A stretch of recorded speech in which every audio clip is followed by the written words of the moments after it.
কেবলার দিকে পা লম্বা করে কেউ ঘুমাইলেন, শুইলেন, বসলেন, এটা গুনাহ হবে কিনা। এই বিষয়ে ওলামায়ে আহনাফের মতে এটা মাকরুহ, অনুচিত। কেবলার প্রতি সম্মান প্রদর্শনের অংশ হিসেবে এটা করা উচিত নয়।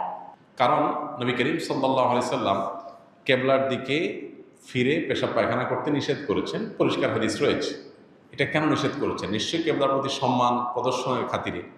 সো পাও লম্বা করে কেবলার দিকে যদি আমরা বসি, তাহলে কেবলার দিকের বা কাবার প্রতি বাহ্যিক দৃষ্টিকোণ থেকে অসম্মান হয়। আমাদের সমাজে কারোর দিকে পাও লম্বা করে বসলে এটা তার প্রতি অসম্মান এবং অবজ্ঞা প্রদর্শন হিসেবে বিবেচনা করা হয়।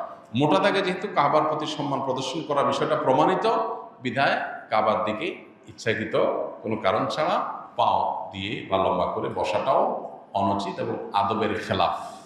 যদি এ ব্যাপারে সৌদি আরবের ওলামায়ে কেরাম তথা অন্যান্য ওলামায়ে কেরামের মত ভিন্ন, তারা বলেন যে না, কেবলার দিকে পা দিয়ে বসলে কোনো অসুবিধা নেই, কারণ কোনো হাদিসে আসলে এটা নিষেধ নাই।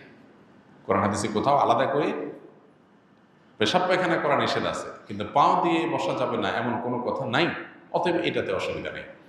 তো দুই পক্ষেরই যুক্তি আছে, প্রমাণ আছে।